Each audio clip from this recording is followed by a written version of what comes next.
Operation ಸಿಂಧೂರ ಕಾರ್ಯಾಚರಣೆಯ ಬಳಿಕ ನಡೆದ ಭಾರತ ಪಾಕಿಸ್ತಾನ ನಡುವಿನ ಕದನ ವಿರಾಮದಲ್ಲಿ ಅಮೆರಿಕ ಯಾವುದೇ ಪಾತ್ರ ಇಲ್ಲ ಅಂತ ವಿದೇಶಾಂಗ ಸಚಿವ ಎಸ್ ಜೈಶಂಕರ್ ಮತ್ತೆ ಸ್ಪಷ್ಟಪಡಿಸಿದ್ದಾರೆ. ಲೋಕಸಭೆಯಲ್ಲಿ ಮಾತನಾಡಿದ ಸಚಿವ ಜೈಶಂಕರ್, ಕದನ ವಿರಾಮಕ್ಕೆ ಸಂಬಂಧಪಟ್ಟಂತೆ ಪ್ರಧಾನಿ ನರೇಂದ್ರ ಮೋದಿ ಮತ್ತು ಅಮೆರಿಕ ಅಧ್ಯಕ್ಷ ಡೊನಾಲ್ಡ್ ಟ್ರಂಪ್ ನಡುವೆ ಯಾವುದೇ ಫೋನ್ ಸಂಭಾಷಣೆ ನಡೆದಿರಲಿಲ್ಲ. ಈ ಮೂಲಕ ತಾನೇ ಭಾರತ ಪಾಕ್ ನಡುವಿನ ಯುದ್ಧ ತಡೆದಿದ್ದು ಎಂಬ ಟ್ರಂಪ್ ಪದೇ ಪದೇ ನೀಡುತ್ತಾ ಇರುವ ಹೇಳಿಕೆಯನ್ನು ತಳ್ಳಿಹಾಕಿದ್ದಾರೆ.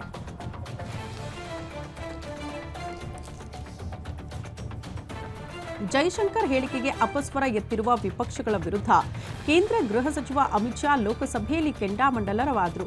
ಚರ್ಚೆಯ ವೇಳೆ ಕೇಂದ್ರ ವಿದೇಶಾಂಗ ಸಚಿವ ಎಸ್ ಜೈಶಂಕರ್ ಮಾತನಾಡುವುದಕ್ಕೆ ಎದ್ದು ನಿಲ್ಲುತ್ತಿದ್ದಂತೆ ಕಾಂಗ್ರೆಸ್ ಸಂಸದರು ಅಡ್ಡಿಪಡಿಸಿದ್ದಾರೆ. ಸಿಟ್ಟಾದ ಅಮಿತ್ ಶಾ, ನಿಮಗೆ ನಮ್ಮ ದೇಶದ ವಿದೇಶಾಂಗ ಸಚಿವರಾಗಿ ಪ್ರಮಾಣ ವಚನ ಸ್ವೀಕರಿಸಿದ ಸಚಿವರ ಮೇಲೆ ನಂಬಿಕೆ ಇಲ್ಲ, ಆದರೆ ಬೇರೆ ಯಾವುದೋ ದೇಶದವರು ಹೇಳಿದ ಮಾತನ್ನ ನಂಬುತ್ತೀರಿ. ಇದೇ ಕಾರಣಕ್ಕಾಗಿ ನೀವು ವಿರೋಧ ಪಕ್ಷದ ಕುರ್ಚಿಯಲ್ಲಿ ಕೂತಿದ್ದೀರಿ. ಮುಂದಿನ 20 ವರ್ಷವೂ ನೀವು ಅಲ್ಲಿಯೇ ಇರ್ತೀರಿ ಅಂತ ಕಾಂಗ್ರೆಸ್ ವಿರುದ್ಧ ಗುಡುಗಿದ್ದಾರೆ.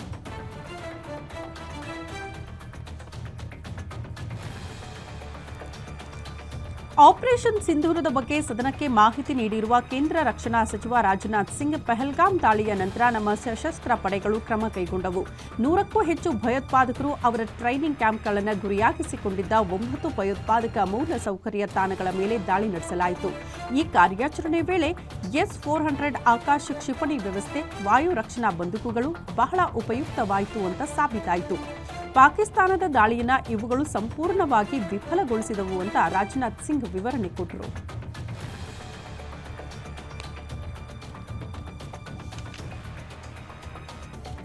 ಆಪರೇಷನ್ ಸಿಂಧೂರ ಕುರಿತ ಲೋಕಸಭೆಯ ಚರ್ಚೆಯ ಸಂದರ್ಭದಲ್ಲಿ ಮಾತನಾಡಿರುವ ಕಾಂಗ್ರೆಸ್ ಸಂಸದ ಗೌರವ್ ಗೊಗೊಯ್ ಕಳವಳ ವ್ಯಕ್ತಪಡಿಸಿದ್ದಾರೆ. ಪ್ರಮುಖ ರಾಷ್ಟ್ರೀಯ ಭದ್ರತಾ ಸಮಸ್ಯೆಗಳನ್ನು ನಿರ್ವಹಿಸುವ ಬಗ್ಗೆ ಸರ್ಕಾರವನ್ನು ಪ್ರಶ್ನೆ ಮಾಡಿದ್ದಾರೆ. ಪಹಲ್ಗಾಮ್ ಅವರಿಗೆ ಉಗ್ರರು ಹೇಗೆ ತಲುಪಿದ್ರು? ಆಪರೇಷನ್ ಸಿಂಧೂರದ ವೇಳೆ ನಮ್ಮ ಎಷ್ಟು ಜೆಟ್ಗಳನ್ನು ಹೊಡೆದುರುಳಿಸಲಾಯಿತು? ಕದನ ವಿರಾಮಕ್ಕೆ ಭಾರತ ಒಪ್ಪಿದ್ದೇಕೆ ಅಂತ ಗೌರವ್ ಪ್ರಶ್ನೆ ಮಾಡಿದ್ದಾರೆ. ಪಹಲ್ಗಾಮ್ ದಾಳಿ ನಡೆದು 100 ದಿನಗಳು ಕಳೆದು ಹೋಗಿದೆ, ಆದರೆ ಈ ಸರ್ಕಾರ ಆ 5 ಭಯೋತ್ಪಾದಕರನ್ನ ಹಿಡಿಯೋದಕ್ಕೆ ಸಾಧ್ಯವಾಗಲಿಲ್ಲ ಅಂತ ಗೊಗೊಯ್ ಗುಡುಗಿದ್ದಾರೆ.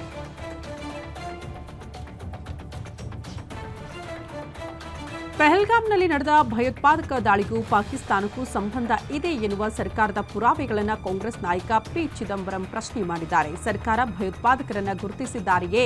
ಅವರು ಎಲ್ಲಿಂದ ಬಂದರು? ನನಗೆ ತಿಳಿದಿರುವಂತೆ ಅವರು ಭಾರತದಲ್ಲೇ ಬೆಳೆದು ಭಯೋತ್ಪಾದಕರಾಗಿರಬಹುದು.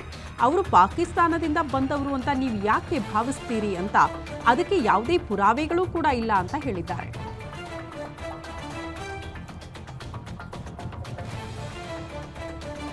ಜಮ್ಮು ಮತ್ತು ಕಾಶ್ಮೀರದ ಶ್ರೀನಗರ ಸಮೀಪದ ಲಿಡ್ವಾಸ್ನಲ್ಲಿ ಭದ್ರತಾ ಪಡೆಗಳು 3 ಉಗ್ರರನ್ನ ಹೊಡೆದುರುಳಿಸಿದೆ.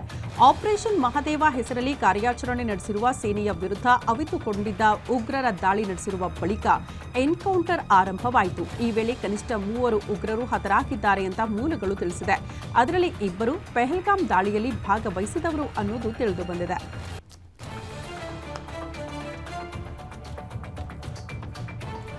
ಜಮ್ಮು ಮತ್ತು ಕಾಶ್ಮೀರದ ಶ್ರೀನಗರ ಬಳಿಯ ಹರ್ವಾನ್ನ ದಟ್ಟ ಕಾಡಿನಲ್ಲಿ ಎನ್ಕೌಂಟರ್ ನಡೆದಿದೆ. ಈ ವೇಳೆ ಪಹಲ್ಗಾಮ್ ಭಯೋತ್ಪಾದಕ ದಾಳಿಯ ಮಾಸ್ಟರ್ ಮೈಂಡ್ ಅಂತ ಶಂಕಿಸಲಾಗಿರುವ ಹಾಶಿಮ್ ಮೂಸಾ ಉರ್ಫ್ ಸುಲೈಮಾನ್ನನ್ನ ಹೊಡೆದುರುಳಿಸಲಾಗಿದೆ. ಈ ಬಗ್ಗೆ ಭಾರತೀಯ ಸೇನೆಯ ವಿಶೇಷ ಪಡೆ ಮಾಹಿತಿ ತಿಳಿಸಿದೆ.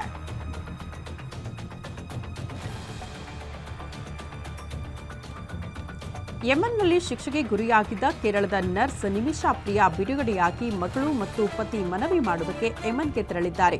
ಈ ಬಗ್ಗೆ 13 ವರ್ಷದ ಮಗಳು ಮಿಶೆಲ್ ವಿಡಿಯೋ ಹಂಚಿಕೊಂಡಿದ್ದಾಳೆ. ವಿಡಿಯೋದಲ್ಲಿ, ನಾನು ನಿನ್ನನ್ನು ಪ್ರೀತಿಸುತ್ತೇನೆ ಮಮ್ಮಿ, ನಾನು ನಿನ್ನನ್ನು ಮಿಸ್ ಮಾಡ್ಕೊಳ್ತಾ ಇದ್ದೇನೆ ಅಂತ ಭಾವುಗಳಾಗಿ ಹೇಳಿಕೊಂಡಿದ್ದಾಳೆ. ನಿಮಿಷಾ ಪ್ರಿಯಾಗೆ ವಿಧಿಸಲಾಗಿರುವ ಮರಣದಂಡನೆ ರದ್ದಾಗಿದೆ ಅಂತ ಇತ್ತೀಚೆಗೆ ವರದಿಯಾಗಿತ್ತು.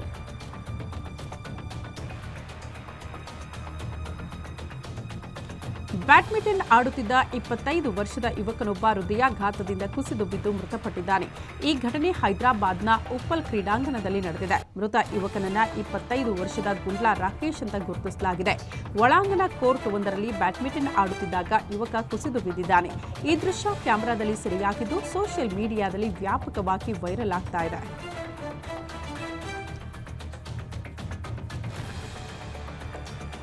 ವ್ಯಕ್ತಿಯೊಬ್ಬರ ಮೇಲೆ ದೈತ್ಯ ಹೆಬ್ಬಾವು ದಾಳಿ ಮಾಡಿರುವ ಭಯಾನಕ ಘಟನೆ ಕ್ಯಾಮೆರಾದಲ್ಲಿ ಸೆರೆಯಾಗಿದ್ದು ಇದರ ವಿಡಿಯೋ ಸೋಷಿಯಲ್ ಮೀಡಿಯಾಗಳಲ್ಲಿ ವೈರಲ್ ಆಗ್ತಾ ಇದೆ.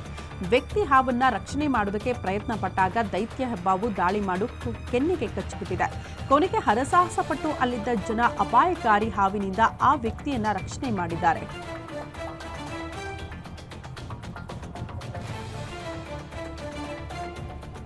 ಗ್ರಾಮಸ್ಥರ ಗುಂಪೊಂದು ಕಳ್ಳನನ್ನ ಹಿಡಿಯೋದಕ್ಕೆ ಓಡುತ್ತಿರುವ ದೃಶ್ಯದ ವಿಡಿಯೋ ವೈರಲ್ ಆಗಿದೆ. ಉತ್ತರ ಪ್ರದೇಶದ ರಾಂಪುರ ಪ್ರಾಂತ್ಯದಲ್ಲಿ ಈ ಘಟನೆ ನಡೆದಿದ್ದು ಸಿಸಿಟಿವಿ ಕ್ಯಾಮೆರಾದಲ್ಲಿ ದೃಶ್ಯ ಸೆರೆಯಾಗಿದೆ. ರಾಂಪುರದಲ್ಲಿರುವ ತಿನ್ ವಾಲಿ ಮಸೀದಿ ಮೊಹಲ್ಲಾದಲ್ಲಿ ಗ್ರಾಮಸ್ಥರ ಗುಂಪೊಂದು ಕಳ್ಳನನ್ನ ಹಿಡಿಯೋದಕ್ಕೆ ಓಡಿದ್ದಾರೆ. ಈ ವೇಳೆ ಕಳ್ಳ ಬಂದೂಕಿನಿಂದ ಗುಂಡು ಹಾರಿಸುವುದು ಕಂಡುಬಂದಿದೆ. ಇದು ಬಾಲಿವುಡ್ನ ಭಾಗಂ ಭಾಗ್ ಚಿತ್ರದ ಜನಪ್ರಿಯ ಕ್ಲೈಮ್ಯಾಕ್ಸ್ ದೃಶ್ಯದ ತರಾನೇ ಇದೆ ಅಂತ ಹಲವರು ವಿಶ್ಲೇಷಣೆ ಮಾಡುತ್ತಿದ್ದಾರೆ.